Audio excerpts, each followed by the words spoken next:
Welcome everyone to this week's episode of the Focus TV. We are happy to join you all. I'm Octavia Wyatt here, Cardo Dudley Jr., Malik Miller, Raymond Lyons. I'm Wilson Tarpe Jr. We got a lot to get to. Can't wait to get to take it and leave it a rapid fire because NFL draft was this week. And what's the NFL without going full NFL? They will never ever disappoint us from being who they are at their core. And you have to appreciate them for that. Set a clock to it. That said, Octavia, your division. I'm interested to see which team you start with first. NFC East draft. Yeah, I'm gonna keep it simple. I'm gonna go in the order of the standings. So of course it starts with the Super Bowl winning champions. But before I get into that, of course, yes, we just had the NFL draft. Like Wilson mentioned, I'm sure we'll get to some other things that happened or did not happen during this past draft. But to start things off for the NFC East was one of the highest graded divisions. Everybody did pretty well for the amount of picks that they had and filling needs that they needed to fill for most parts. So like I said, I'll go ahead and get started with the Philadelphia Eagles. So I'll go through their draft picks. So in round 1 at pick 31, they selected Jahad Campbell, linebacker from Alabama. Round 2, they picked 64th with Andrew Makuba, safety from Texas. Round 4, they picked 111th with Ty Robinson, DL from Nebraska. Round 5, pick 145, Mac McWilliams, cornerback from UCF. Another round 5 pick 161, Smile Munden Jr., linebacker from Georgia. Another round 5 pick 168, Drew Kendall from Boston College. Round 6, pick 181, quarterback Kyle McCord from Syracuse. Pick 191 in round 6, Miles Hinton, offensive tackle from Michigan. Round 6, pick 207, Cameron Williams, offensive tackle from Texas. And finally, round 6, pick 209, Antoine Powell Ryland, edge, Virginia Tech. ESPN ranked their draft as an A-. Their quote-unquote top needs going into this draft were a safety, defensive tackle, linebacker, and wide receiver. I understand a little bit on wide receiver just because I think most teams, well, I know in the past, we know who our 1 and 2 are, but they're always looking for the third. And it looks like for another year, they're going to be searching for a third wide receiver. They did not get one in this draft, but they did not pick up the option for Jahan Dotson, who was the number 3 last year, who didn't do too much, but did enough in the Super Bowl at least. So I can see that. But majority of the focus, of course, was going to be on the defensive side of the ball. They lost a good amount of players in free agency, as was expected when you go to a Super Bowl and win. So they definitely had some needs that they needed to fill. The Jahad Campbell situation was probably going to be the number 1 pick, of course. He was their first round pick. He slid to 31 due to a torn labrum. He just had surgery on it last month. A lot of people graded him as a top 20 pick. So for him to fall to the Philadelphia Eagles is a great pick. It also kind of gives you a little bit of questions knowing that Nakobe Dean kind of slid into the lead linebacker last year. We know he got injured. He tore his patellar tendon. And so Zach Bond had to step in, take the green dot, which of course he did flawlessly. And Oren Burks also had to step up, but I believe Oren Burks is also gone as well. So they're definitely looking for some linebacker help, but Jahad Campbell can also play on the edge, which of course they lost Josh Sweat as well as Brandon Graham, who retired. I like the Makuba pick as well. They definitely found somebody that is literally a carbon copy of CJ Gardner-Johnson, from the energy, from the way he plays on the field. He's a hard hitter like CJ is as well. You can tell they're going very, very young in the secondary. Darius Slay is gone. Avonte Maddox is gone. James Bradbury is gone. So it's really going to be heavy on the youngins this year, as it was last year. But they did have some veteran presence. So that should be interesting. But all in all, like I said, pretty much defensive. They do always want to make sure that they get an offensive tackle or a guard, which they did. They got another guy from Michigan to go along with Keegan that we got last year.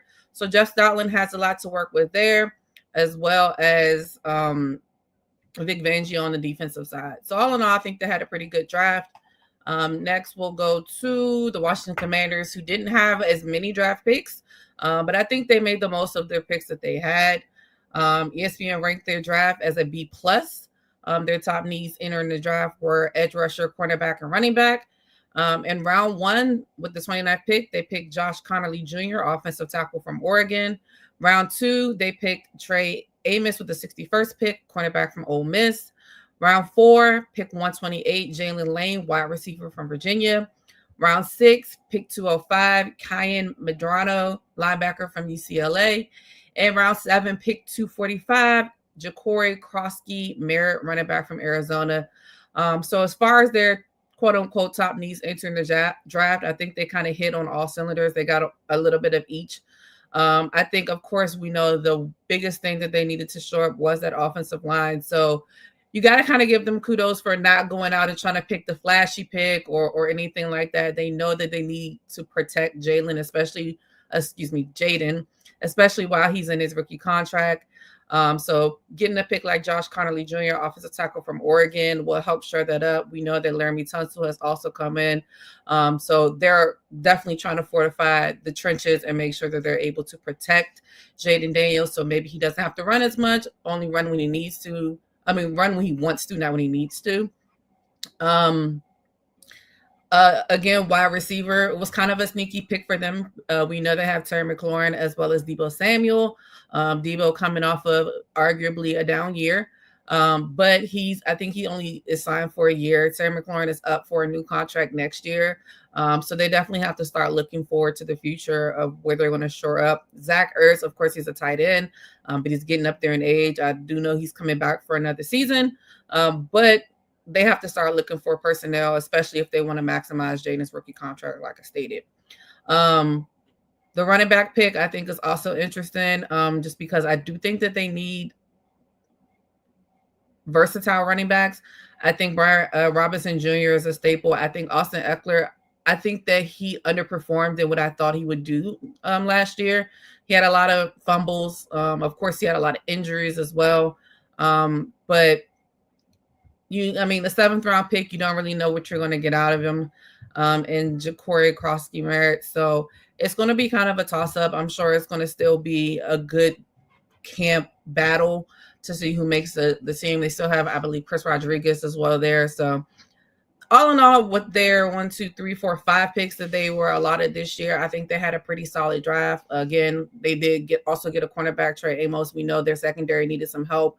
Marshawn Lattimore came over in a trade. It didn't really work out the way that they wanted it to. I think that he'll have a better shot this year coming with a full training camp, as well as possibly being not as injured as he was last year as well. But all in all, they did a really good job. I think that they're going to have, a decent year. Next, we'll go to the Dallas Cowboys. ESPN ranked their draft as a B- or a B, Their top needs in the draft: running back, wide receiver, and cornerback.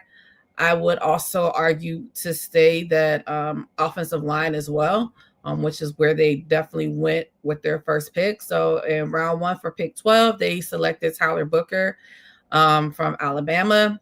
Round 2, pick 44, Donovan Ezeraku, edge from Boston College.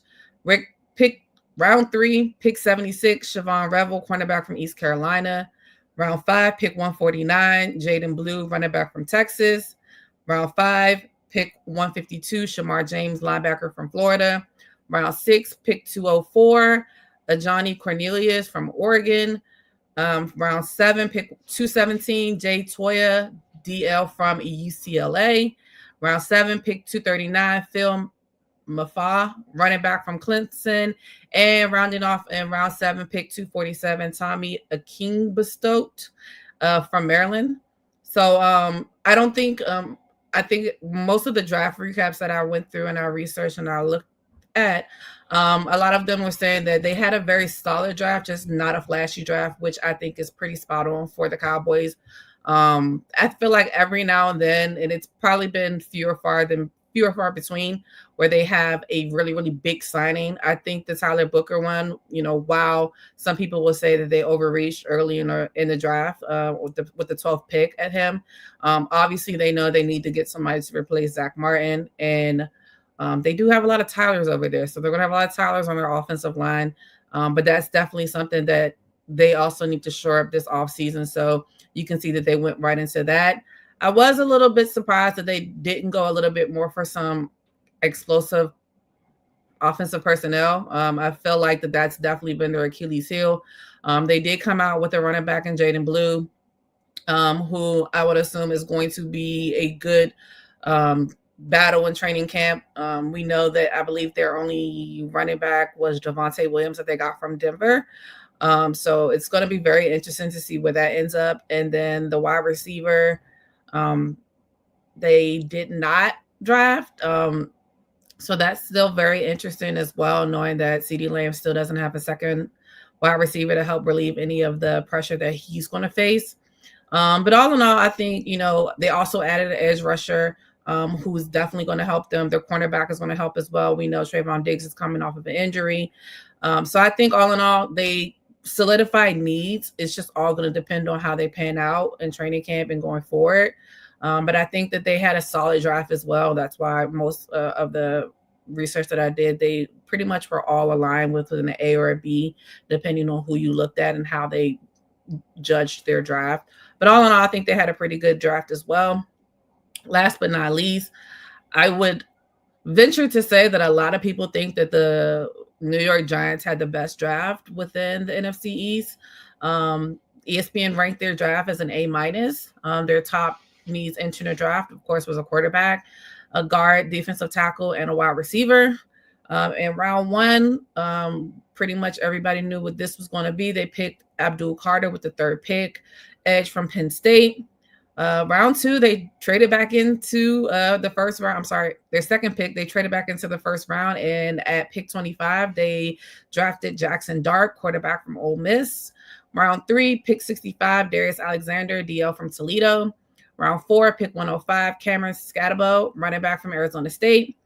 Round 5, pick 154, Marcus Mabo, offensive tackle from Purdue. Round 7, pick 219, Thomas Fedon II, tight end from Nebraska.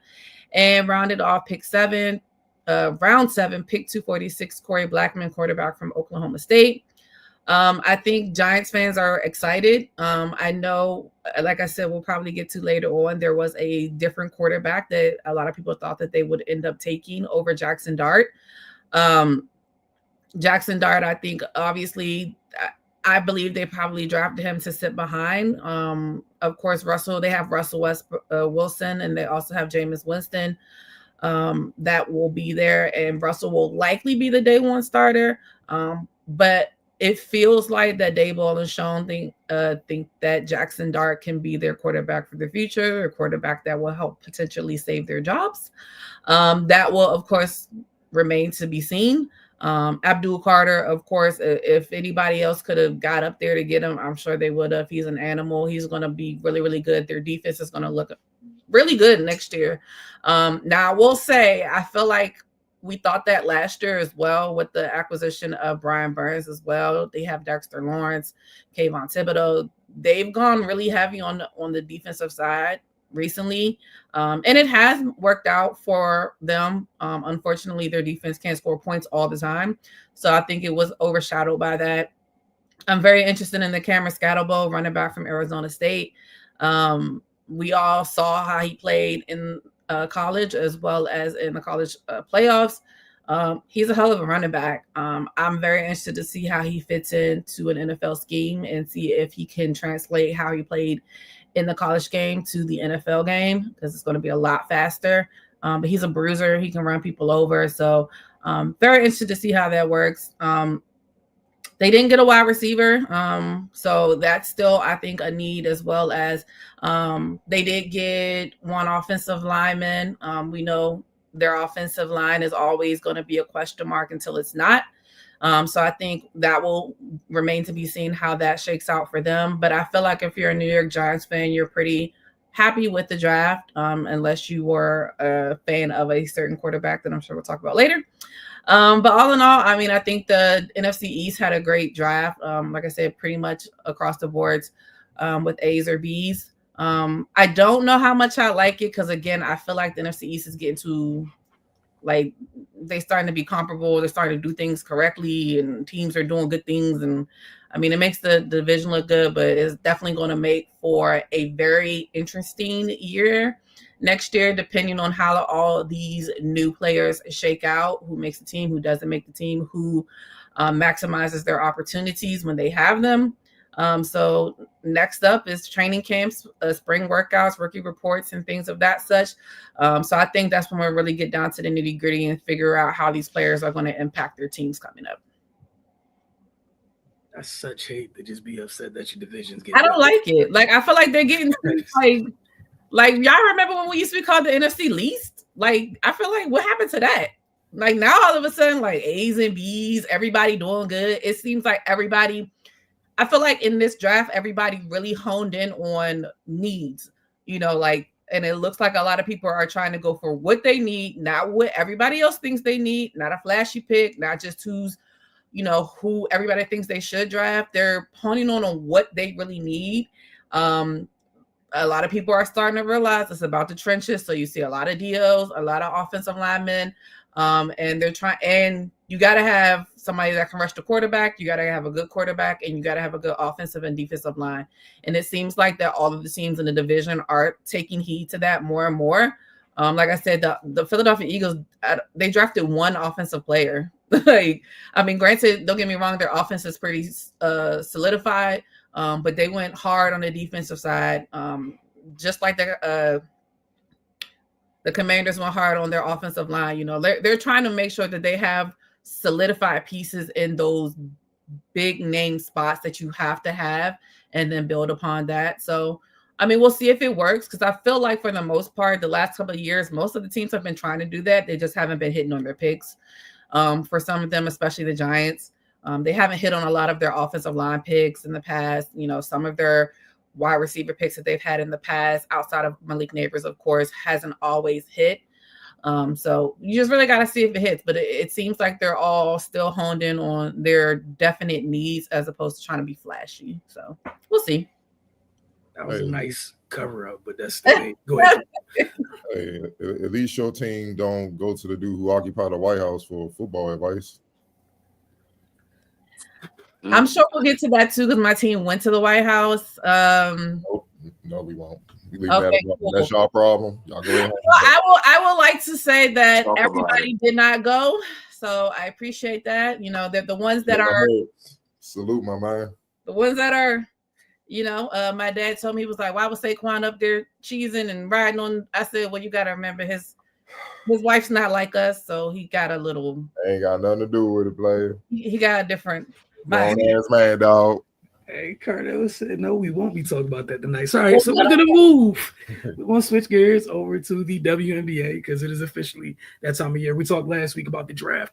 Obviously, we know how quickly things happen in the W. As soon as you mentioned the draft, that meant the NCAA tournament just ended, which means training camp pretty much we're already into the thick of things. Later this week, earlier this week, I'll start there. Earlier this week, the Washington Mystics held media day, so that was great to get that going.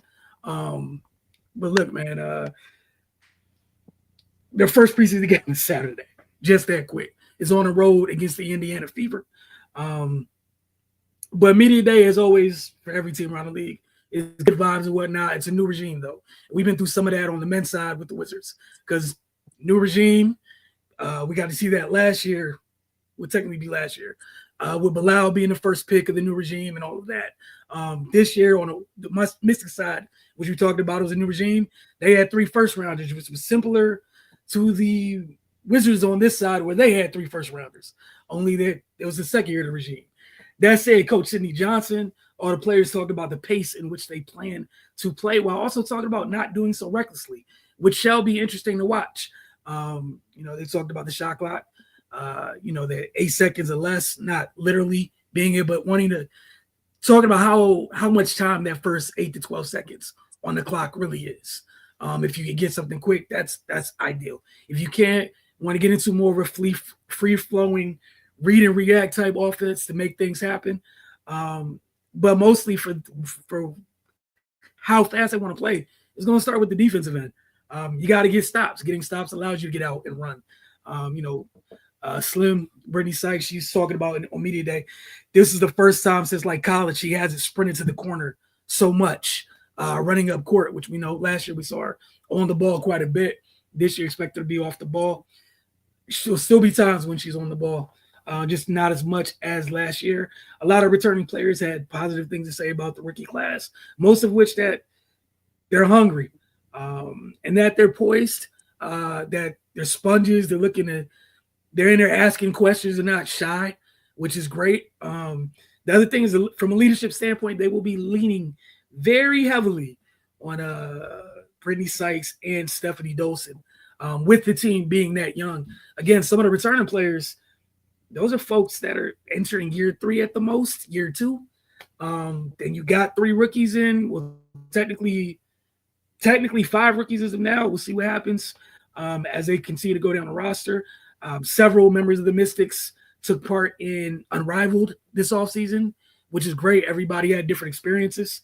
For those of you, I know a lot of people remember Leah Edwards in the 1-on-1 tournament, got to see a little bit more of her game, which was big because everyone doesn't always get a chance to see everything. And, some of us cover sports long enough, sometimes you do what your team asks you to do because that's what it is. But you should never get that mixed. And I think that's something fans struggle with at times. Don't get it twisted on what someone's asked to do with that being all they can do. Those are 2 totally different conversations. And that's not just for Leah. We saw Brittany she talked about her offseason and how great it was for her to get her body back in the space it needs to be in, because the Mystics sorely missed her last year because she wasn't on the court. So a goal for her is being on the court. Shakira Austin mentioned that as well. Another goal, being on the court, because that was a large issue. How many times, Cardell, Ray, last couple of years with the Mystics, just injuries piled up. You never got a chance to see the full picture because it wasn't available, honestly. But again, all of that talk, all of that is great. A little bit earlier, what we just had on screen was some B-roll from practice today. Look, it's wait and see time. We can talk to you blue in the face.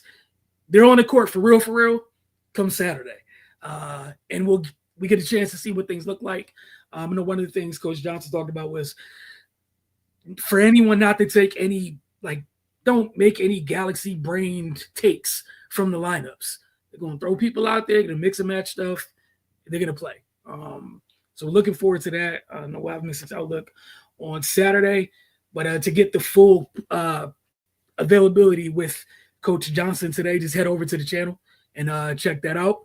But we're going to slide over to the NBA playoffs. Let me get this up on the screen. Can't wait to ask you guys. So I'm going to fall back. I had to talk last week about it. This week, I'm falling back. Can't wait to see what you guys have to say about it, because things are happening. Things are happening. Brooms, we got the brooms, and then, Ray, we got to figure out what it is when it's the gentleman's suite. We know the broom for the clear suite. What is it, like a dust buster or something if it's a gentleman's suite? I don't know. We got to figure all that out. So I'm going to leave that up to you. But we'll start with you, Cardell. Just give me a second. Let me pull this up for everybody. Hey, man, the bracket's up on the screen. You start where you want to start. I want to get your take of where we're at in the first round. All right, I want to throw something out there before we even get started. I had to look at it before we started the show. Every team that's either up in the series or have won has a better defensive rating. They're the better defensive team. Like every series, the better defensive team is either up or they've won. So for all of y'all out there who think offense, championships are won by defense, and it'll always be that way. But with that being said, I'm gonna start on the Eastern Conference, man. The Cavaliers and Heat. Cavs took their soul. Yeah, a lot of Pat Riley gonna be busy this summer. He has money. I know he's pissed. To be straight up, man, they ran into a juggernaut. The Cavs can very well win it all this year. I know a lot of people don't really watch unless it's certain names that the league promotes all the time. But the Cavs are loaded, man. We've been saying that from day one, man. And ever since that backcourt got on the same page, which they mentioned happened in the offseason, Darius Garland and Donovan Mitchell, where they kind of got out each other way and stuff.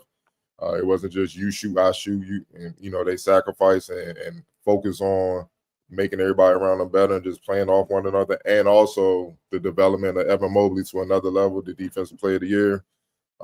They're a monster, they're a juggernaut, man. And I know they talk about Peyton Pritchard, well-deserved sixth man of the year, but they got one of their own, and Ty Jerome and the boys. The bench be coming through, man. So they're gonna be a tough out. But obviously, it was just too much for Miami. It was just too much nonsense, from the Jimmy stuff to the new, trying to incorporate the new guys and try to glue it together, build some type of chemistry in that short of a span. And then on top of that, you fight through the play-in, and then your reward is the best team in the league. It's just record-wise, at least. That's just a tough one to deal with, man. So, yeah, they got a lot of soul searching, a lot of work to do, because that was an ugly, ugly loss, especially in the final game. That was just, yeah. They got a lot of work to do. The next series we're gonna start these right now. Milwaukee Bucks look like they about to pull it out on Indiana. They up 118-111 with 40 seconds left in overtime. I'm listening to a lot of reporters and stuff. They felt like Indiana was gonna put them out of their misery, but that boy Giannis, man, you gotta kill him, and he don't go down easy. He had help today with Gary Trent, who hit some big 3-pointers in a clutch. In overtime, it's still time for the Pacers to try to put us up, but Milwaukee, 32 seconds left there, 118-114. It gets interesting because if Milwaukee is able to hold on, now just go back home to Milwaukee, and the pressure's on Indiana have to deliver, because Game 7 it can get tricky no matter where you at, man. So, we're gonna see what happens with that. The New York Knicks and Detroit Pistons. That one, that's probably been the most fun series in the first round, man. They going at it. That's 90s playoff basketball right there. They going at it. It could very well easily be 2-2. Tim Hardaway was fouled. I know people like, man, the rest of look, man, something that obvious, you got to call that. I ain't saying call 50-50 type fouls or something where it could go either way type of, but that's to determine the game potentially. Now, who's to say he can't go to the free throw line, miss a couple, and then it don't matter? But you got to give him that chance, man. You know what I mean? Like, and NBA said as much after the game when they said, yeah, he did foul him. It should have been a foul. So, fortunately, but you can only do what you can do. You know what I mean? They battling, and from last time I checked, that Detroit was up on the Knicks. I don't know if it's still the case as the first half was coming to a close. So we'll see if they can hold on. Boston Celtics, Orlando Magic. Orlando's just too young. They're just too young, man. And that's gonna be a theme as I go down this. They're just too young.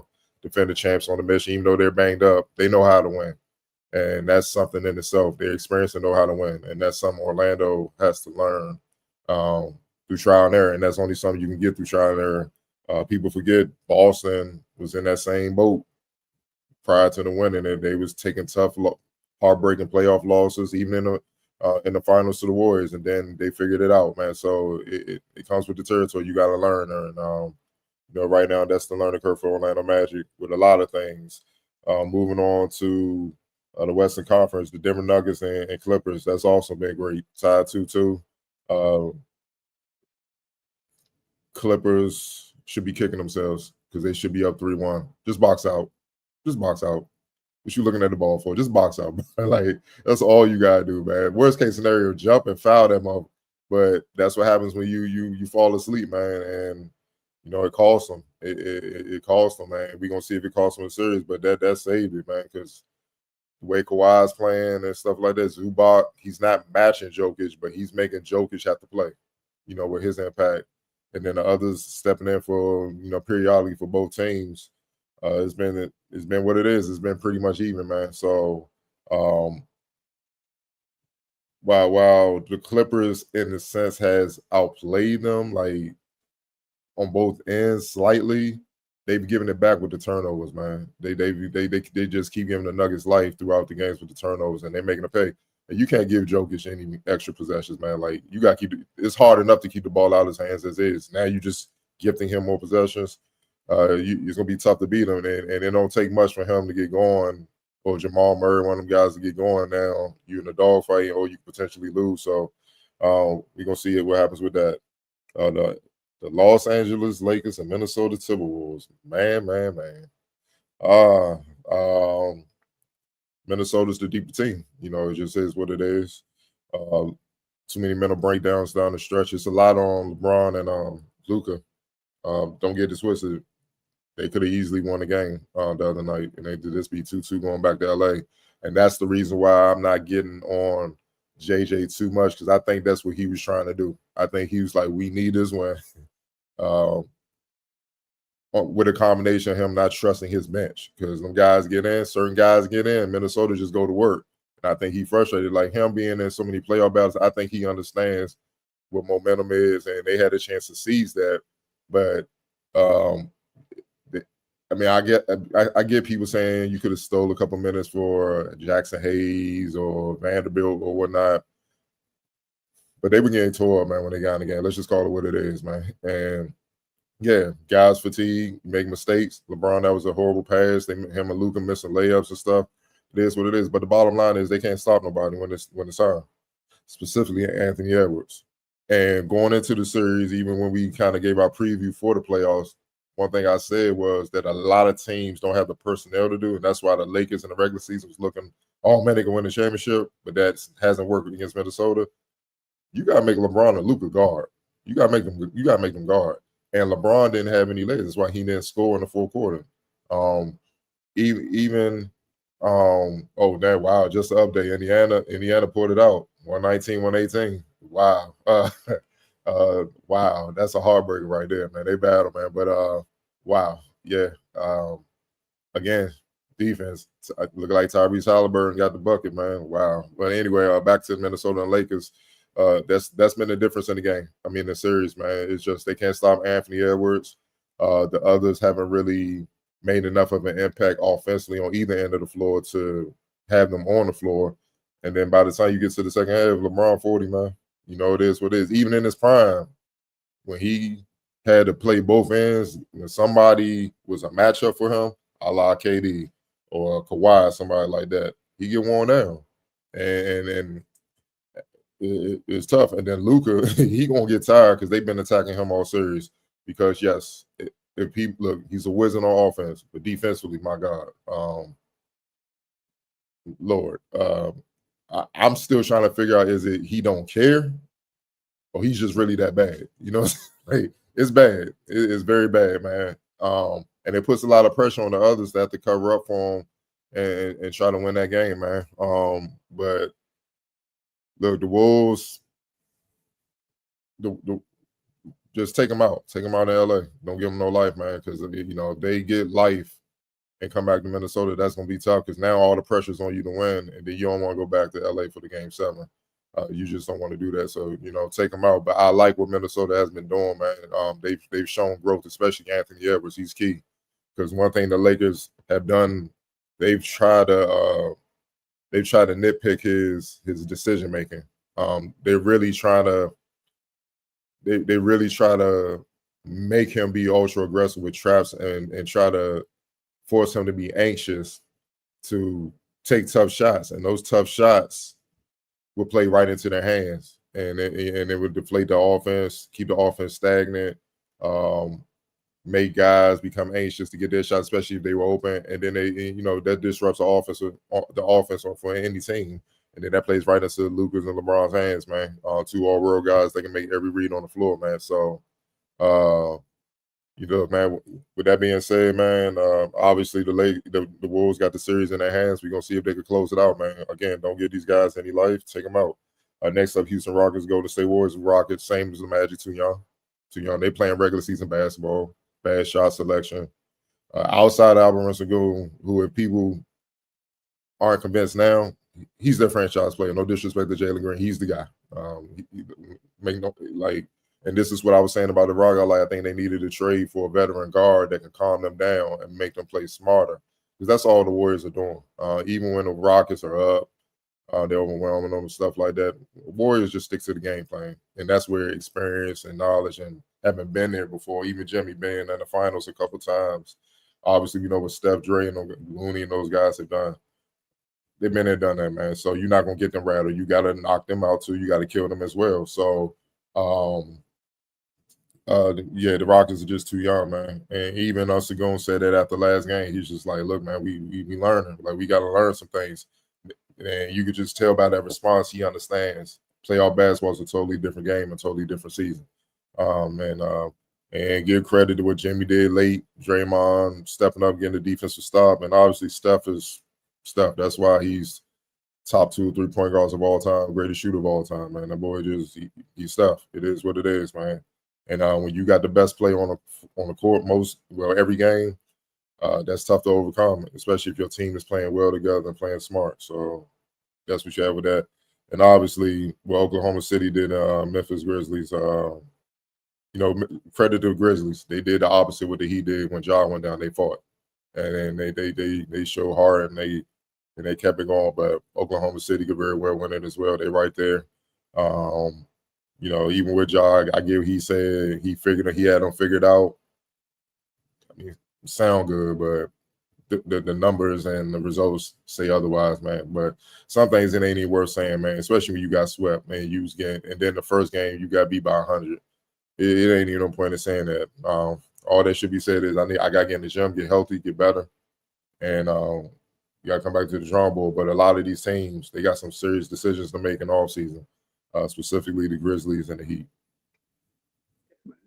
There is quite a bit of difference. Quite a difference between regular season basketball and their second season.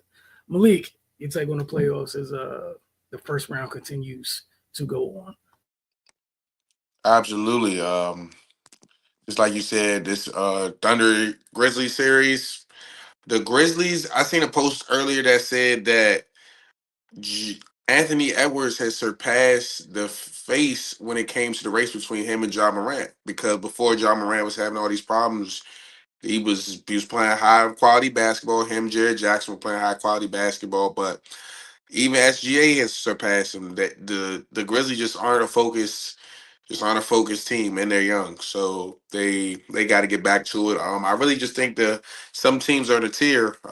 Orlando's not ready. Like Cardell said, they're too young. Orlando's not ready for what they got to do with Boston. The series that I love the most is the Nugget series with the Clippers. It's an amazing series. The Clippers are playing hot right now. Jamal Murray and Jokic got to figure some things out with them playing and also coaching the team. If you know, firing their coach going right before the playoffs. And then you can even see Jokic in some segments just calling timeouts to call plays or put people in and put people out the game. So the Clippers can definitely take down Denver, and it's in a heavy stacked Western Conference. Amazing series. Another one to look out for, like you said earlier, is the series with the Lakers and the Timberwolves. If they go 7 games, I like the Lakers. But right now, the Timberwolves have the momentum. And like Cardell said, the Lakers just can't guard. They brought in guys like Vanderbilt to guard. They brought in guys. They didn't bring in any offensive guys to pair with Luka, LeBron James, Austin Reeves. They got enough, firepower around, but they can't guard. You got guys that are solely there to play defense. And Anthony Edwards is finishing with 45 points, 9 threes, things like that. When it comes to Luka playing defense, when he was on the ball or near the ball, the Minnesota Timberwolves were 18 for 30 from the field. So just like they got to figure some things out, whether it be in the offseason, because they just had to trade mid-season, pick up some pieces and things of that such. But the Timberwolves are moving to a team that they have a possibility. Speaking on Cardell saying that the Pacers won, they are beating up on the Bucks. The Bucks got some pieces to add as well in the offseason, losing Chris Middleton, figuring out some things with Kyle Kuzma. But I definitely want to give my flowers to the Detroit Pistons. No matter how the series goes with the New York Knicks, they're balling. They won their first playoff game in a lot of years. They deserve to win 2 playoff games. The NBA coming back and saying that it was a foul on that Tim Hardaway corner 3 definitely changed the game. Like you said, who's to say he might not miss them, but they definitely deserved the opportunity. And because it was the Detroit Pistons, that's absolutely why they didn't get that whistle. But it is playoff basketball. Cade Cunningham is turning a lot of heads. And I think the Cleveland Cavaliers are going to see the Boston Celtics again for another conference finals appearance. And on the other side, the Warriors got to see Ant soon. So, however that goes, two and a team with a lot of experience versus a young cat that's 23 that's killing people and he got a lot of pieces around him. I don't really trust his coaching staff. You know how they rotate and things of that such, but they're doing a better job matching up with the Lakers. But the Thunder, they just went 4-0. So they're going to see somebody. They're going to see a great team soon, whether it be LA or Denver. So if they can get out that round, I like them to get out of the conference. Ray, your take on this wild, fun first round. Not every series was wild, as you guys have mentioned several times. Yeah, absolutely, man. First of all, I just like the overall tone of these playoffs. You know, the physicality, the emphasis on defense, like Ardell pointed out. You know, he told us before just how every team that's up is the better defensive team. That's how it goes. You know, people need to they need to get hip, man, and hopefully some of this spills back over into the regular season, man. Because if this was the mode that teams were in all year, I wouldn't have any complaints about the NBA, man. But getting to these series, you know, the 2-1-A series, I appreciate the Thunder and the Cavs because that's how that's supposed to go. You two contending teams, get them people up out of there, get your rest, and prepare for your next opponent. You know, so they look like they in go mode and they trying to, you know, live up to and capitalize on what they did in the regular season. Pacers Bucks, Indiana just went ahead and got that over with tonight. I mean, the Bucks just looked overmatched the entire series. Then especially with Dame going down, that pretty much was the writing on the wall, and that sucks. But we gonna look back to that Drew Holiday trade, man. That I don't know what the what the rationale was, but everything they were missing was highlighted. Everything. So yeah, they got to live with that. They got a lot of stuff to figure out. They have no draft capital.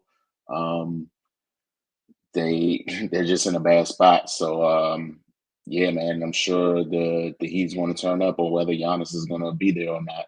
So yeah, that front office, they got some work to do. Knicks and Pistons, that's just been a great series. Those guys are going at it. You know, nobody backing down. Yeah, the physicality there.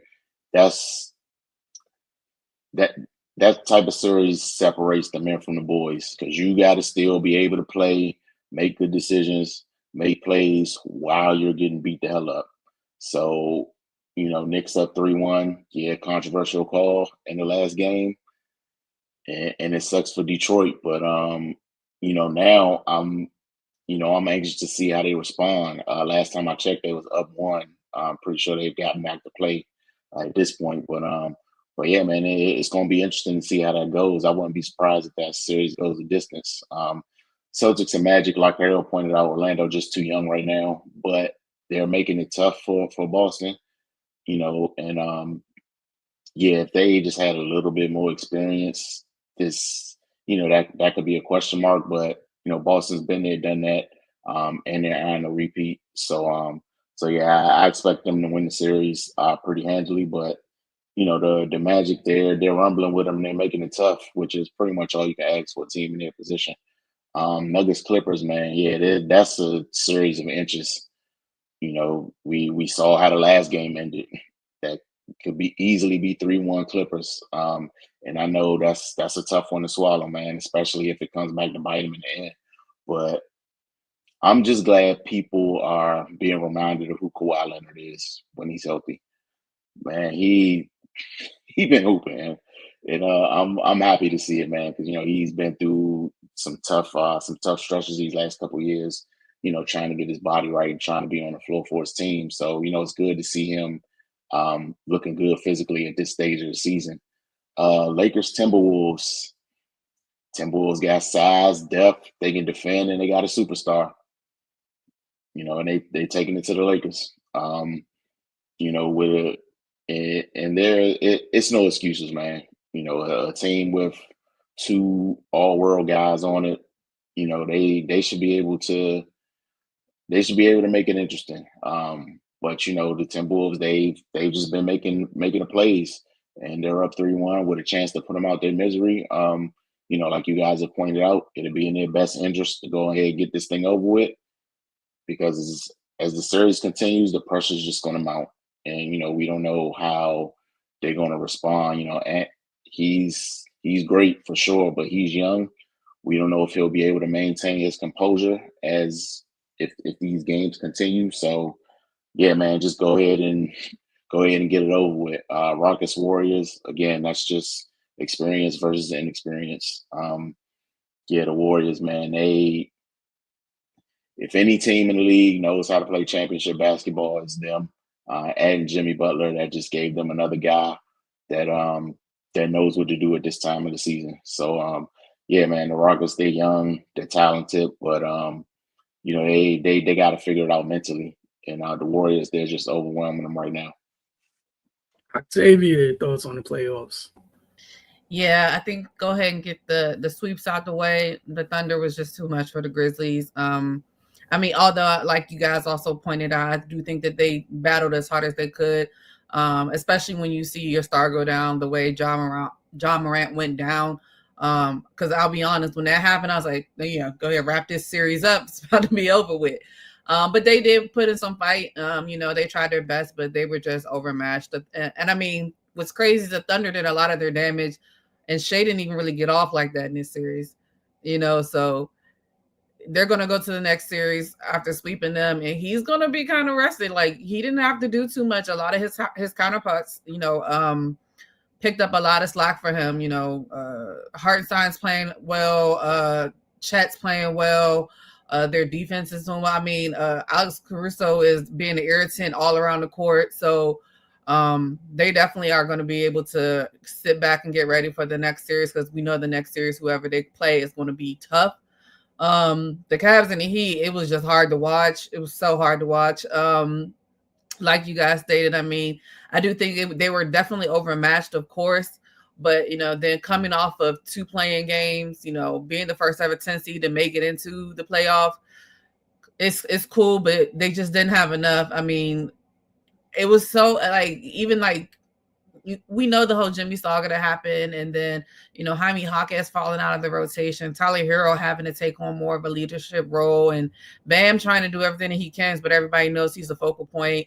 They just didn't have a match, and Donovan Mitchell just literally he just saw blood red. Like, he was going ham. Like, the last game when I looked up and it was like 35-8, I was like, yeah, I'm not watching this. And it was like the first quarter. I was like, I'm not watching this. This is ridiculous. I'm not watching this. So that, like you guys also stated, that he definitely have a lot of things that they need to discuss next year to figure out how they're going to get somebody else to come in there, because they need somebody else.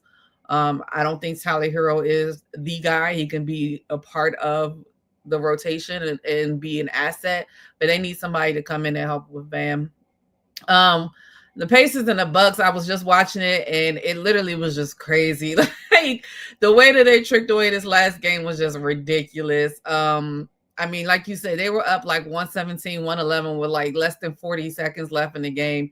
And to turn the ball over with 10 seconds left.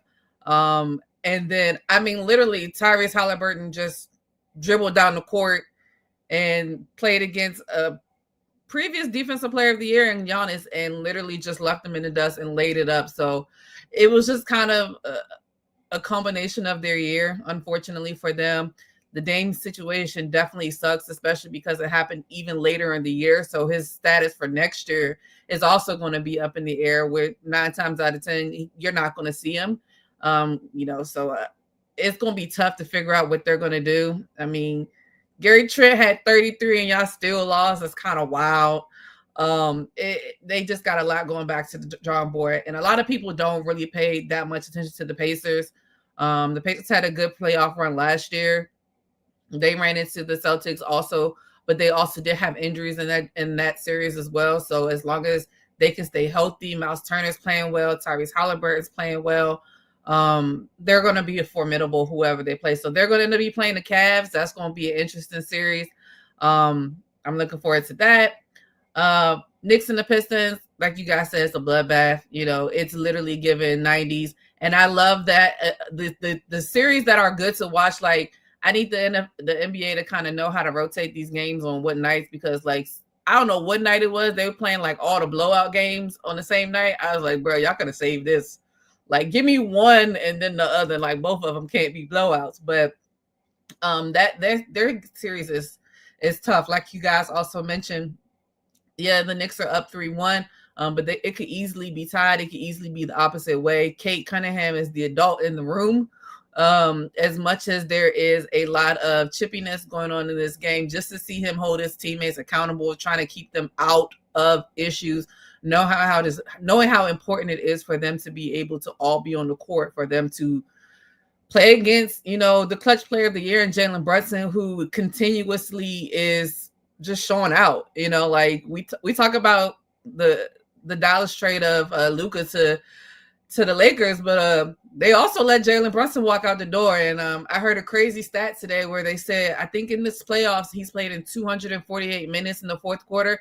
He has scored 248 points in the fourth quarter. He has scored a point a minute in the fourth quarter. Congratulations to the clutch player of the year. He continuously plays through injuries as well. We saw the injury that he had. He ran out, came right back, and he didn't miss a beat. So, and I mean, Cat's playing well. He had a disappearing act a little bit in one of the games, but for the most part, he's been showing up with Brunson. Josh Hart, Mikal Bridges, and them are playing defense. OG is playing well and playing defense as well. So, you know, as long as they can keep it up, but the Pistons, you know, they're young enough to not really care. So they definitely are still going to be out, still going to be in the mix. You know, they're down 3-1. But they're currently up 63-57 on them in a game. So they definitely have an opportunity to get back into this. Warriors, Rockets. I will wholeheartedly say that when Jimmy Butler went down, I was like, all right, the Rockets, y'all got a chance. Y'all got a chance now, because we know the spark that Jimmy Butler has been for the Warriors. And we know that they don't have, I won't say depth, but you know, they don't have what they're used to having in the last couple of years. And Jimmy definitely has come in immediately and been a spark for them. And the Rockets can do that. And also piggybacking off of what Cardell says, Şengün is the face. It's not Jalen Green. You can't be the face of a franchise scoring 7, 8, and 9 points in the playoff series. I just can't see it. And the one game where he scored 38 was the game that Jimmy Butler got hurt. So Jimmy Butler's been harassing my man, you know, and he can't take it. So they got to get together. You know, Fred VanVleet had a good game in their last game, but he has to stay consistent as well. They got to keep their heads in it as well. Like, I think sometimes they get too into the psychological and the pushing and the shoving and the Draymond and the Dylan Brooks of it all. You know, Dylan Brooks, he wrote a check. He wrote a check that he couldn't cash. You know, he started talking too much trash, and Jimmy was like, "I was chilling all game, and here you come." So I'm gonna have to show you now. So I definitely agree. You know, they're just too young. The Warriors are going to continuously. Steph has been playing out of his mind. Draymond has been consistent. He's been consistent with his craziness, but not too much where he's getting thrown out of games enough. But you know, he's being a veteran leader in this. So kudos to them. Celtics and the Magic, same thing like you guys said. It's also a very physical series as well. The Celtics don't always have their full roster in each of these games.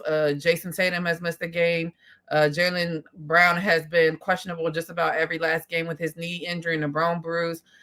Drew Holiday hasn't played in the last 2 games and is not playing tonight as well. Kristaps Porzingis had a bloody head. So it's definitely going down in that series as well. There's the last I looked at the score. It's 27-23 Magic right now, almost at the end of the first quarter. But the Boston's never going to. They're kind of the same, like I would say about the Rockets and the Warriors series. Like they're just going to stay the course. They're going to take punches, and they're going to eventually get it together, and they're going to pull it out. I was expecting KCP to show up a little bit more for Orlando. Wagner and Paolo have been doing everything. I think they're both averaging close to 30 points in this series, but nobody else is helping them out. So basically, Boston's like, y'all two can do what you want to do, but ain't nobody else doing nothing, and we just going to go ahead and wrap this up. Lakers and Timberwolves, the Timberwolves are taking their heart, it looked like. I feel like because of how well the Lakers played towards the end of the season, a lot of us forgot that they had issues with depth and they don't have a lot of big men, and that showed. I think that was a pivotal reason why JJ Redick had the same five who play in the entire half. I don't think it was smart. I think they just knew that they had to do something. A lot of teams, of course, don't come back from 3-1. People keep talking about, well, LeBron did it. That was like 10 years ago. He was like 30. He's like 50 now. So I don't know how much they're going to be able to do that. I'm not saying that they don't have a chance because it is LeBron. But Luka gonna have to do something. He gonna have to do something. I don't know. And you know, I'm not 100% signing off on the trade. But Nico Harris said some things about people not being in shape and not being able to do some things like this. You kind of see what he's saying a little bit. You know, I know Luka is Luka and his offensive firepower is well noted. Now I will also give Luka a little bit of grace because they said he was sick the day before and was throwing up all day. So probably didn't have a great time either. But you got to do something. Like the fact that literally they will point at you and be like, yeah, him, we just going to do this all night. And Ant is just going to continuously play hard on both sides. He don't care about nobody. He don't care that LeBron is LeBron. He don't care that he played in the Olympics with LeBron. He's going to go down there. He's going to push him. He's going to shove him, and he's going to make himself known. So it's been a great series with that. Definitely looking forward to the next game. And then last but not least, the Nuggets and the Clippers. That one's also a hell of a game. Like you guys also pointed out, it's so great to see Kawhi playing as well as he's playing. People forget that he is a two-time Finals MVP. Twice, pretty much everywhere he's gone, he has won a championship and been the Finals MVP. People forget about San Antonio. People forget about Toronto. He went to Toronto and did it in a year. Now, of course, he has the degenerative knee issue, but it's nice to see him healthy, being able to play through it. Norman Powell's playing his ass off as well. We also say he should have been an all-star. He's playing hella well. And they're just doing what they need to do. They have an elite coach. People forget Ty Lue's an elite coach as well. He has them. He keeps saying, I don't have to have them ready. They're ready. They know they need. I don't need to be getting my team ready in the playoffs. They know what they need to be doing. And that's what they're doing. On the other side, you can see the coaching is possibly still an issue because we know they fired Malone so late in the season. Like Malik also pointed out, I mean, Jokic is basically the coach at this point. So it's going to be interesting, but it's Jokic. You know, he had arguably one of the best seasons ever in the NBA. So he's definitely not going to go down without a fight. Aaron Gordon is playing his ass off. Porter Jr. is playing through a shoulder injury as well, and he's still playing well. So that one's definitely going to go down. And, you know, it's tied 2-2. I would not be mad if it goes 7. I would love to see it. Yeah, I think you guys took care of it all. I'm anxious to see what the man with the silver hair in Miami is about to do, because he's on a warpath. You heard Idris say it.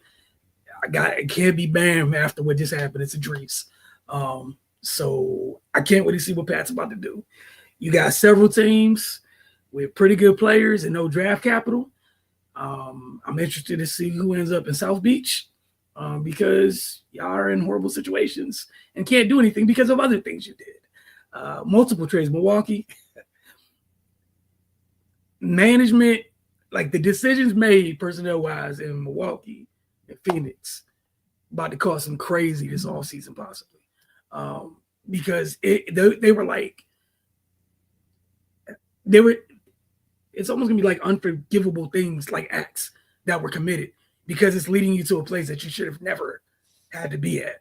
That's it. With the Lakers series, hey man, nobody wanted to hear when we said the trade. Defense it has to be played at some point, man. You got one dude who's been avoiding it for like 12 years, another dude who's never met it. At some point, somebody's gonna come along and be like, hey, do the thing. And they're not gonna do the thing. And that's the crazy part, Kyle. I don't know if you get to it, but like on the surface, when I saw the thing, when people were talking about JJ and his decision, I'm like initially, I'm like, oh, like that's crazy. And you think about it, it's like, she almost didn't have a choice. You don't. Like he literally, like, because my initial reaction was like, yo, that's crazy. Then it was like, wait. If he didn't, maybe that game's over. That little 3-minute stretch when people took a break, game over. Because, like, not to cut you off, I'm going to give LeBron credit in that last game. This whole series. Man, they throwing McDaniels at him. He got guard McDaniels, Julius Randle, Naz Reid, and Ant-Man, bro, at 40 because nobody else can. You damn sure ain't going to put Luka on him. So, like, bro, that's what I mean. Before the series starts, I said, make them brothers guard because they're going to get worn down. And then we're going to see what's what in the fourth quarter. You see what I'm saying?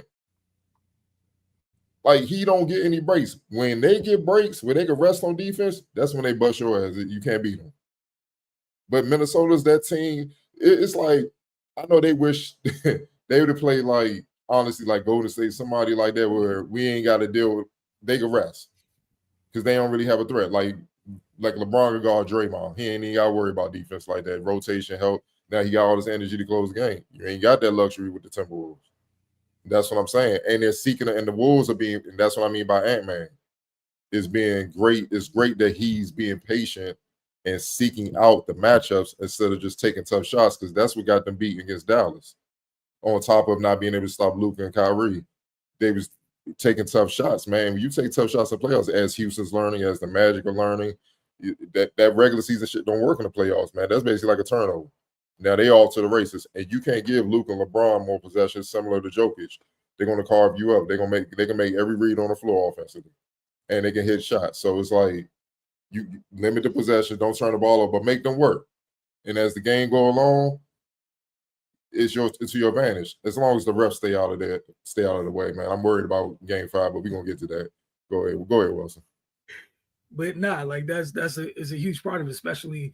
We've known for years over the last couple of years, like, and that's a lot of, I know for me, it's one of my biggest points of contention is how different the game is in the playoffs versus regular season. Like, yeah, it should be a step up in intensity, but it's almost too different.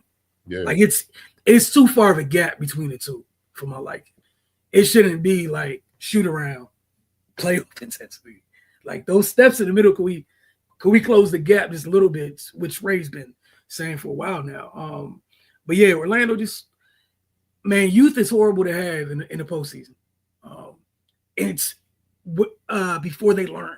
Because like Sengun said, they got to learn it. And it is one thing, you could talk about it, you got to go through it. You got to go through it. You got to go feel those moments. And that's the other thing. Moments in the postseason, it hits different. And great player, the players that, you talk about the Warriors, man, Steph's been hunting moments for years. That's why it's so tough to play them. You can do a lot of things right. If he catches 2 pockets, he just needs 2 pockets. 2 pockets. Little barrage here, boom, boom. Hey, man, we tried. How we down 18? Hey, man, that 2-minute stretch, he was tripping.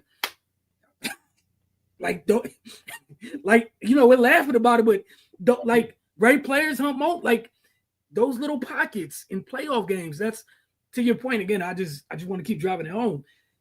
That's what makes the postseason so different. The players that thrive in the postseason, they're not even playing the same game as everybody else is playing. It's just 2 totally different things. Like the great players in the postseason, those little moments and pockets, they just riding and finding them. It's like a great musician finds those pockets, and once you enjoy when they're there. But man, if you're on the other side of it, worst thing in the world. Worst thing in the world. You do everything right. Man, I lost 2 3-minute moments in this game. Yeah, man, you're down 25. All right, Carter, where do you want to go? Take it or leave it, rapid fire. Yeah, I'm gonna get a couple questions in before we get up out of here. Steph broke my young boy, Amen Thompson, man. That hurt my heart, man. Yeah, had him looking like Kimber out there. He's like, "What you want me to do?" I'm like, "Damn, not my young boy, man." God damn. But yeah, we're gonna start on NFL draft. A Hall of Famer had some interesting comments regarding Shedeur Sanders falling in the draft. Obviously, as Sanders plummeted down to 25 NFL draft board, there was belief among some pundits and fans that the league had unfairly evaluated the former Colorado Buffalo star, but Hall of Famer Chris Carter, by way of the Vikings and Eagles, disagrees. Carter believes Sanders cost himself millions and only has himself to blame for his fall to the 5th round of the NFL draft. He said, quote, "You're going for a job interview," Carter said during the episode of the Fully Loaded podcast that was released Monday. So for his job interview, he was so concerned about what his outfit was, his necklace was over $100 grand. Like he hadn't even convinced people that you're the face of our franchise. Matter of fact, he had convinced people that they were better off going in a different direction, even with people who had lesser talent. That's the rub he put on to people. He threw away at least $30 to $50 million. So where does Carter think it all went wrong for Sanders? With Shedeur and his family, they overplayed their hand. Them thinking that he was in the same evaluation mode as Eli Manning, they didn't play that right. Them trying to narrow the teams that he was going to go to, that didn't do right. Not working out at the combine, that wasn't the thing. His interview process, obviously, he could have done a lot better in that. A lot of people left that meeting and felt he was very, very entitled. Last May, during the appearance on the $1 Million Worth of Game podcast, Shedeur's father, Pro Football Hall of Famer Deion Sanders, suggested that his son and then Colorado teammate Travis Hunter would refuse to play for a certain team if said franchise was an undesirable landing spot. Carter feels that such an assertion from the elder Sanders, as well as the fact that Shedeur Sanders seems to rub people the wrong way during meetings and interviews, damaged his stock in the draft. Octavia, we're going to start with you. Do you take it or leave it? You agree with Chris Carter? Oh, I was so dreading having this whole Shedeur Sanders conversation. I was so happy when it was over because I was like, please, I'm tired of talking about it, because I feel like for me, it's hard to really have it's not hard to have an opinion, but it's hard to know which way you want your opinion to go, where I don't know if I really have all of the facts to make an educated opinion or determination or judgment. I possibly think that all of these things have came into play. When people are talking about, of course, we weren't in the draft meetings. I don't know. We know that sometimes things get leaked out that's not true, So it's like, I don't know if it's true or if it's not true. So if it is true, I understand that, because I mean, like they all say, it's a job interview. And I personally have interviewed people now, of course, not for the NFL, but for job interviews. And I have seen a lot of younger kids, so not even just people like Shedeur specifically, who has a status of himself, but I mean younger kids just don't take a job interview process seriously. Where I have people show up where, he may be worried about how much his shirt is and stuff like that, but then you got people that come there, ain't comb their hair, they shirt wrinkled, they're not prepared for any of what the job is about. They don't know how to answer questions. So in that aspect, yeah, I don't want that on my team. Now, on the other aspect of it, if it is something where his answers, or if he was cocky in it, I get that too. I feel like both things can be true, that there are people who probably didn't want to deal with it. Let's just be real. But there are probably other people who probably didn't want to deal with it, not just because of how he acted or did not act in his draft, but in his draft interviews, but also who his dad is. I feel like both things can be true. I feel like there can be people out there that put a target on Shedeur because they don't like how his dad moves. They don't like the success that his dad has had. They don't like how he talks to people, whatever. But it can also be true that they don't like the way that Shedeur presents himself as well. But it can also be they don't think he's that good. Now, I'm not a scout talent evaluator, so I'm gonna stay out of that lane when it comes to it. But I think that Chris Carter has made points, but I don't think that that's everything behind it. So I'm going to take it and leave it like in the middle, because I do think that there's probably some truth to it. I feel like we always talk about, is your side, her side, and then the truth. So I feel like it's somewhere in the middle with everything. I'm just glad it's over with, because I'm so tired of talking about Shedeur and when he was going to get drafted. Like honestly, he's the first person that's ever like slid in the draft. Like that's how I felt like this weekend when it was like we've never seen anybody slide in the draft. Like I get it, this was paramount because of who his dad is, but I'm just glad it's over. Malik, you're on mute. It's a lot that comes with how he's trying to get himself into the NFL and how his family's trying to get himself into the NFL, whether it be the promo or whether it be, I know my son is going to go top 5, or whether Shedeur saying he's going to go top 5, which every player does deserve the confidence to say that. It's just a presentation of how things are brought to the people that you're going to work for, the people that you're going to work beside. And it just, for owners, the people who pay the top dollar, the owners pay the coaches. And so when you rub people the wrong way that exist before you're there, and they're going to exist after you're there, because you can't play football forever, you're just not making a lot of friends. And it's really just a statement being made. Him going on day 3 of the draft, he's valued. He's definitely valued by the NFL. And you can see at one time, they had 3 pitchers pinned after the draft. It was literally the first pick, the second pick, and the 5th round pick. And what 5th round pick do we know has been pinned at the top of the NFL Instagram page for multiple days, post draft, things of that such. So he's definitely valued in the NFL. But definitely take it. With him and his family, how they went about going into the league is 100% why he's in that position. Ray?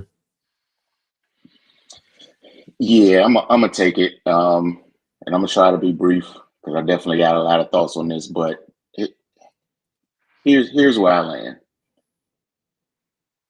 If your talent doesn't exceed the ruckus you want to cause, then you're gonna find yourself in this position. His own father in pre-draft stuff told the Giants, they handed him a large playbook and told him to study this or what have you. What pick do you have? Oh, number 10. Let's not waste each other's time. I'm not gonna be here. He wasn't there. And why wasn't he there? Because he was good enough to carry it like that. They tried to usher Shedeur along the same way, and we saw the result. Should he have been a 5th round pick? Maybe not.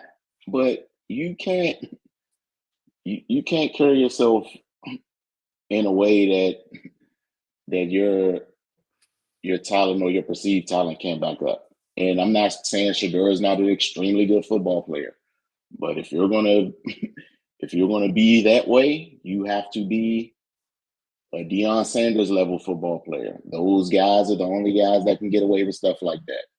Cardale mentioned Randy Moss before we got on. Randy Moss is an all-world talent. Teams overlook some things. Yeah, I mean, and even like other examples, even on a much smaller scale. Your best player on your high school basketball team averaged 35. He need a grade change to be eligible. Guess what the coach gonna do? He gonna get the grade change. The 12th man that ain't good need a grade change. Guess what's gonna happen? He gonna be in plain clothes until the next report card come out. That's how it goes.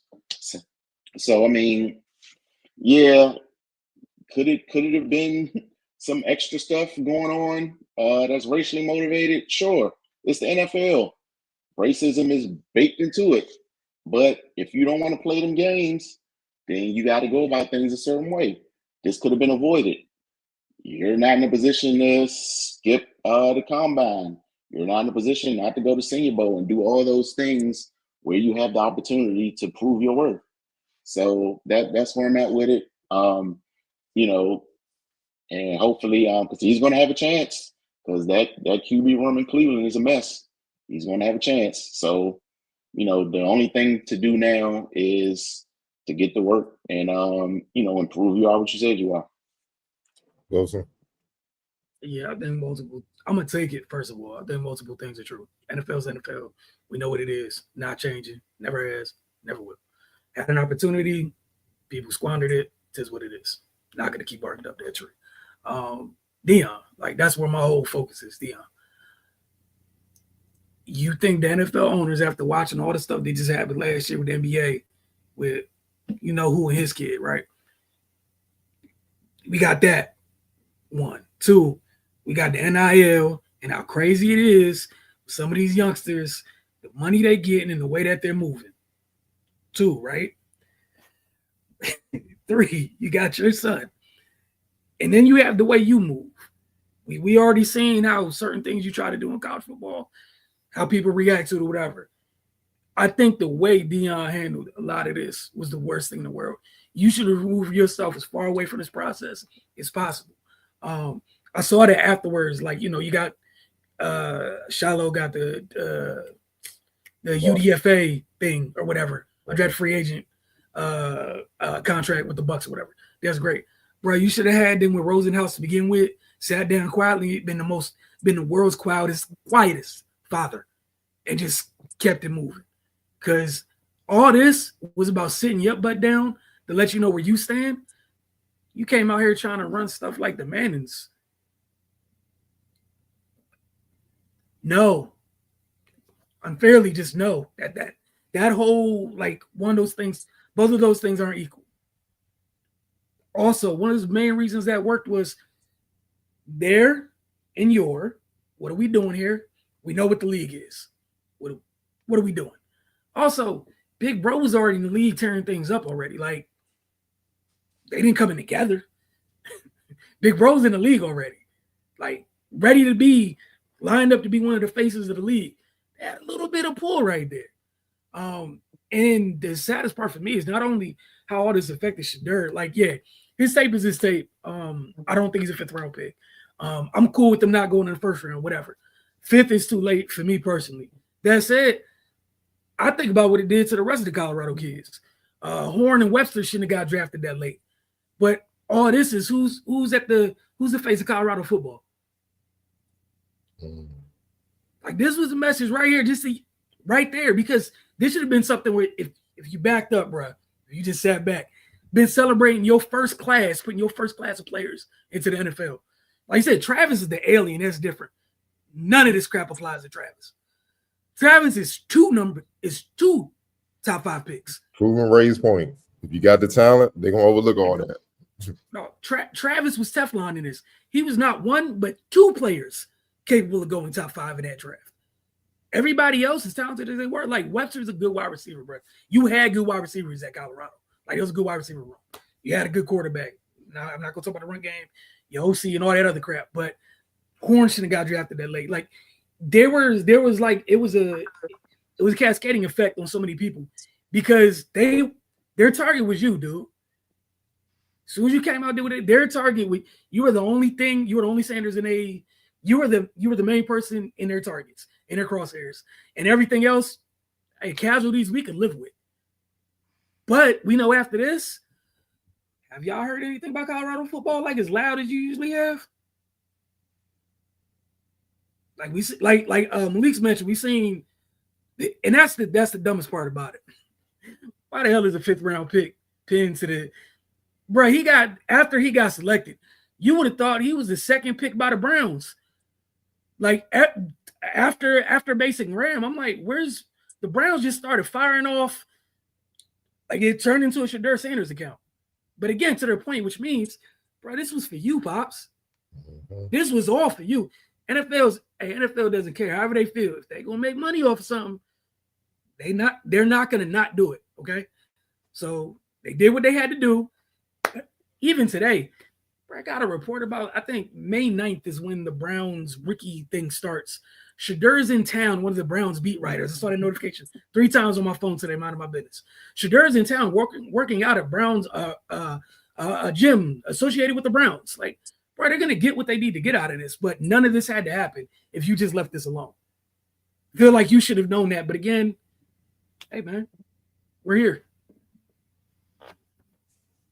Yeah, I'm gonna be brief, man.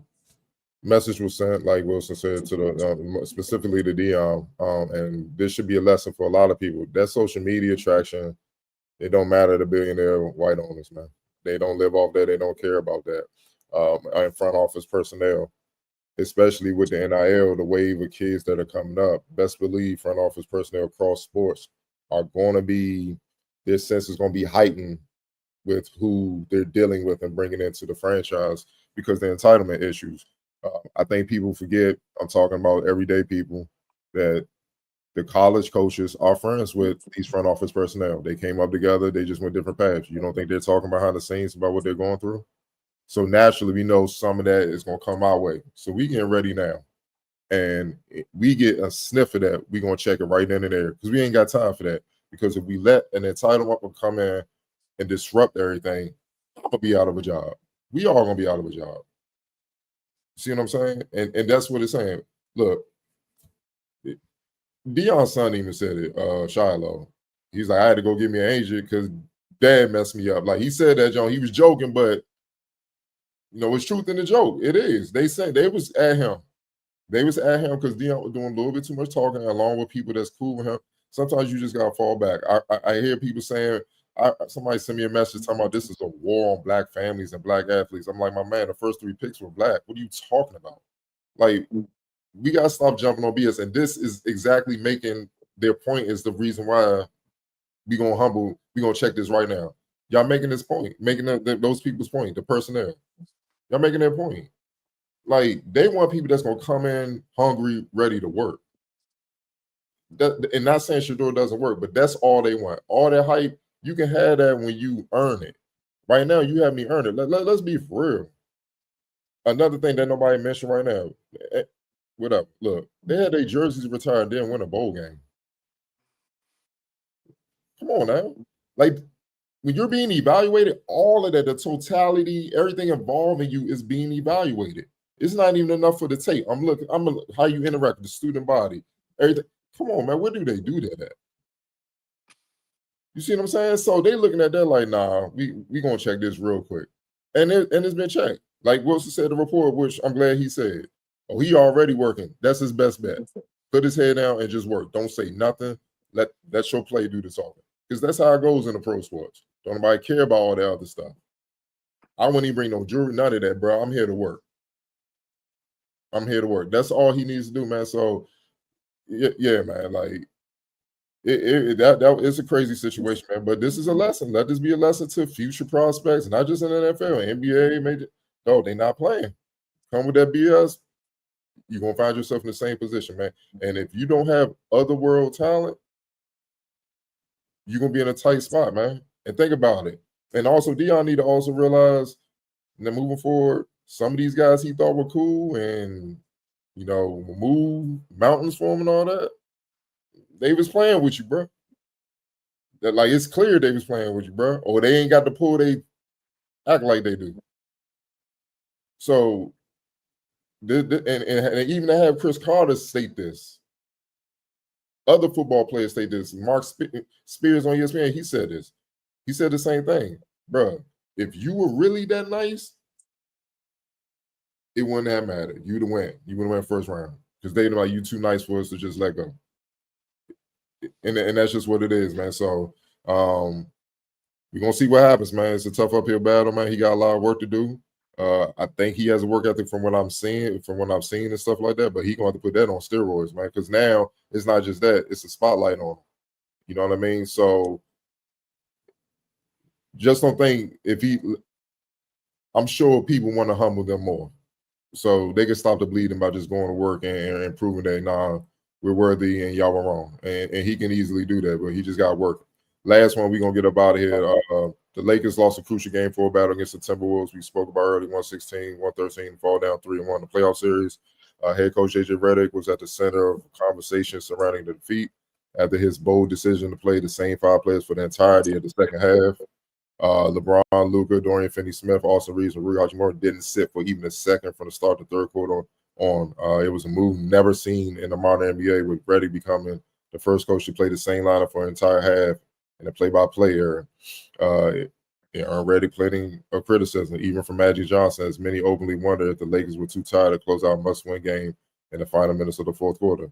On Tuesday, Reddick pushed back strongly against that narrative, quote, no. And you know what? What did we score? 19, 20, and 13 in the fourth quarter of losses this series. It's a trend more so than that. Our two best players missed layups at the rim. James Johnson did the deed, missed a few bunnies at big moments in the last quarter of the loss. James himself pointed that out in his post-game press conference, bluntly stating he didn't think fatigue had anything to do with the loss, and he was just missing point-blank shots. Lee, we're going to start with you. Do you feel Reddick made an error in his coaching, or is it just as simple as they just didn't execute down the stretch? Yeah, just as simple as they didn't execute down the stretch. They lost the fourth quarter 17-32. They just left points on the board. You can play like that. You have timeout. Somebody says ways you can slow teams down, ways you can keep momentum in the duration of how you want the game to go in that fourth quarter. They came all the way to the end of the game. LeBron James didn't score any points in the fourth. So we're playing. We're looking for points here. We lost the quarter by 15 points. Our best player, 1A, 1B, didn't score any points. So we're looking for 15 points from four other players. And I don't think Luka had 50 that day either. So just with that being said, your top two guys not working together in the fourth quarter to play offense, and then they're definitely not playing defense. So just that right there is why. Right. Yeah, man, you guys touched on it earlier. He really didn't have a choice. Like I think Wilson said, you try to steal some minutes, get them guys a breather for a second, and it could easily turn into it's not even worth putting them back in the game. So yeah, one, I mean, he's between a rock and a hard place. You got to roll with the guys that that are getting results. And two, like Malik just pointed out, the game was within reach. They could have easily won. They just didn't do what they had to do on the court.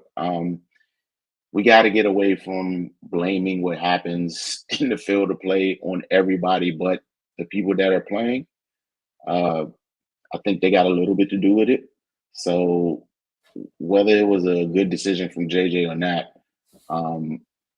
the players had something to do with why the game went the way it went. So yeah, man, let's move on and get ready for Game 5. Wilson. Yeah, man. Going with what I said earlier, just again, initially I was like maybe he was tripping. Thought about it again. Who is he gonna put in? Well, what were you gonna do there that would have held serve with the Timberwolves for a little bit? Again, you talked about the depth Minnesota has. Minnesota's been trending towards this through, again, young team trying to figure stuff out in playoffs, or a team led by a young guy trying to figure stuff out in playoffs. And I think the other thing, the biggest thing with this, where I feel like I wish more people would realize, like, Jaden McDaniels continuing to take leaps and bounds means that's two of them young dudes you really have to deal with. It's not just Ant and them. It's Ant, Jaden, Julius now. And, like, that's the other thing I think, too, that gets left out of it. Cat and Julius are two different players, but Julius, you feel Julius throughout a game. As long as he's in the game, there's a physical toll that comes with just Randle being on the court. Like, that's a lot to deal with. That's a lot. And Cardell, like you mentioned earlier, Bron at 40, yeah, we know where he's at, but you take Bron off the court. Who else is close to that size to even deal with Julius for a little bit on the Lakers? Let alone Jaden, and you know what I'm saying? Like, who else has that weight? Nobody. Mostly they just don't have the ability to be a threat.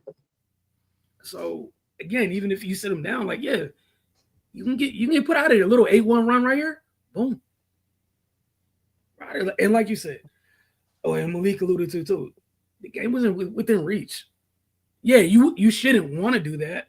And also, that speaks to, when you trade things, sometimes you lose things. And when you do make trades, your roster changes a little bit. Huh. Yeah. Go on. Here. Yeah. It still only came down to a shot. Pass to LeBron, goes to the corner, Austin Reeves. Octavian. Yeah, I think this kind of goes back to what I said earlier, that two things can be true. I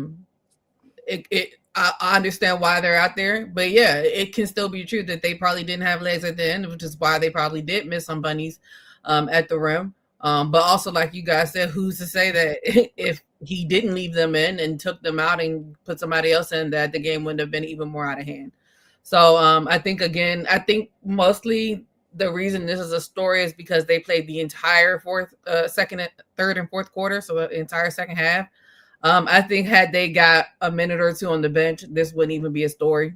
It'd have just been like they played a lot, But I think because this is something that's apparently never happened, like you said, in the play-by-play era, is the reason why it's that big of a story. But yeah, I mean, it's. I'll be honest, like it's never happened before. I've never imagined that somebody would play for two straight quarters, especially at their age, coming off of, I think they were talking about also the fact they had a late Friday night game and then they had an early Sunday morning game, not a lot of time to recover. And then, that those are your players are going to play the bulk of the minutes as well anyway. So I'm sure I would assume it wasn't their plan going into it, but like you said, they were down, what was it, 2-1 at that point, and they know like you get down 3-1, it's going to be really, really tough to come back out. So I think JJ was treating it as a game 7, like we got to win this game, and that was just the only way that he could fathom that they could possibly do it. And like you guys also said, like they only lost by 3. They were a jump shot away from it. They were Austin Reeves 3-pointer away from it, and I mean Austin Reeves, who didn't even play well in the first half, played well in the second half. I think he had like 14, 15 points in the second half or in the fourth quarter, something like that. So two things can be true. Yeah, they probably were tired, but at the same time, they probably needed to be out there. Yeah, I just feel like, he did what he had to do to shut him in because he understands we're going down 3-1 means it's not over, especially with Luka and LeBron. If the Wolves get lax, it could very well be a series real quick. But it could be a little bit of inexperience as a coach. I'm not going to say that. I probably would have did the same thing JJ did, but the inexperience is you got still minutes in the first half, maybe not in the second half, where they can be rested. You got to get those guys minutes. But then again, I'm looking at Hayes 4 minutes. I'm looking at Vanderbilt with 7, Gabe Vincent 13. Gabe Vincent played in some big playoff games. And Jordan Goodwin, former Wizard, 7 minutes. You know what I mean? Like, in this type of series where it's such a chess match, you got to know what you're doing out there. Otherwise, that brief lapse, that little run can be the difference in the game. And I think that's what JJ is nervous about, and that's what he's seeing on tape. And you can see it in the game, man, especially when the Wolves go to that small lineup where it's like Ant, Dante, McDaniels, Julius, and Naz Reid. They really have no answer for that. And that kind of eliminates Hayes being on the court. You know what I mean? Like, it eliminates them. On top of the defensive issues, offensively, that lineup with the Wolves, they could do everything. Like, everything. Like, Naz Reid can run point, and he's the biggest dude on the floor. So it just causes so many problems, and that's what's also wearing down because, like I said, LeBron and Luka, they got to play both ends at a high level just to have a chance to win. Because they don't have that much depth, man. You know what I mean? And guys that understand to play and don't break down on defense and still be able to hit shots. You know what I'm saying? Make plays, rebound, make winning plays, and we'll see that. And it goes back to what I was saying about Ant-Man being patient and understanding matchups. We gonna attack that, and that just forcing JJ's hands. Like I gotta go with my horses. So certain others role players play better at home. We're gonna see what happens in game 5, but I think it's a little bit too much over criticism for JJ. He coached to win. I think a lot of people just look for certain things just to complain about. Because what if he did sit LeBron, Luka, and played them 30, 35 minutes? they probably get the hell beat out of them. You know what I mean? And then they're like, "Why you sick? You should have played the whole game. You got to win. You down 2-1.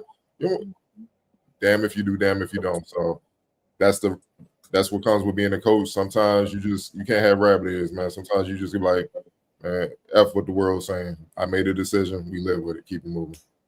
Pretty much, and that's where they'll be at. We're looking forward to that series and every other one that you guys all touched on this evening. Look forward to speaking with y'all next week. And by that time, Mystics would have played at least one preseason game. So look forward to sharing our thoughts with you guys on that as we get closer and closer to the official start. Well, to the start of the regular season of the W. Y'all have a great week.